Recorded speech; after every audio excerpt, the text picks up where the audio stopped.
मेरा नाम सोनू कंवर, कक्षा 7 है। कलयुग समाज के अशुभ लक्षण। कुटुंब कम हुआ, संबंध कम हुआ, प्रेम कम हुआ, मर्यादा कम हुई, लाज लज्जा कम हुई, विनम्रता कम हुई, समर्पण कम हुए, पुस्तक वाचन कम हुआ, खान पान की शुद्धता कम हुई, बाल कम हुए, कपड़े कम हुए, नींद कम हुई, घी मक्खन कम हुआ, पीतल तांबे के बर्तन कम हुए, भाई भाई का प्रेम कम हुआ, सत्य कम हुआ, अतिथि कम हुए, धैर्य कम हुआ, श्रद्धा और विश्वास कम हुआ, बड़ों का सम्मान कम हुआ और भी बहुत कुछ कम हुआ, जिससे जीवन सहज था, सरल था। संतान को दोष न दे। बालक या बालिका को इंग्लिश मीडियम में पढ़ाया, अंग्रेजी बोलना सिखाया, बर्थडे और मैरिज एनिवर्सरी जैसे जीवन के शुभ प्रसंगों को अंग्रेजी कल्चर्स के अनुसार जीना ही श्रेष्ठ माना।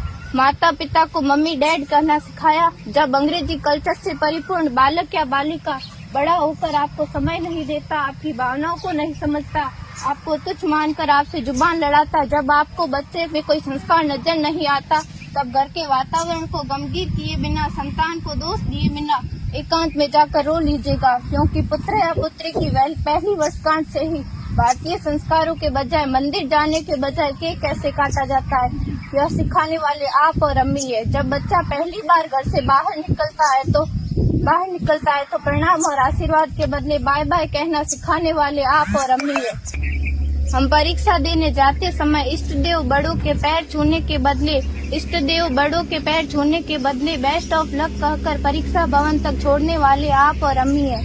बालक या बालिका के सफल होने पर घर में परिवार के साथ बैठकर खुशियां मनाने के बदले होटल में पार्टी मनाने की प्रथा को बढ़ावा देने वाले आप और अम्मी है।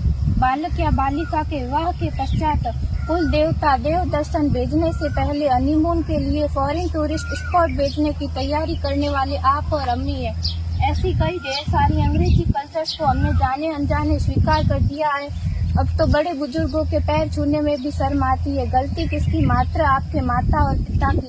अंग्रेजी अंतर्राष्ट्रीय भाषा है, से काम का हेतु सीखना है, अच्छी बात है, लेकिन इसकी संस्कृति को अपने जीवन में उतारने की तो कोई बाध्यता नहीं थी। अपनी समृद्ध संस्कृति को त्याग कर नैतिक मूल्यों, मानवीय संवेदनाओं से रहित अन्य सभ्यताओं की जीवन शैली अपनाकर हमने क्या पाया? अवैध संबंध, टूटते रिश्ते, व्यसन युक्त धन, थके हारे मन, छल भरे रिश्ते, अनुशासनहीन संतानें, असुरक्षित समाज। एक बार विचार जरूर कीजिएगा कि संस्कारवान पीढ़ी क्यों आवश्यक है।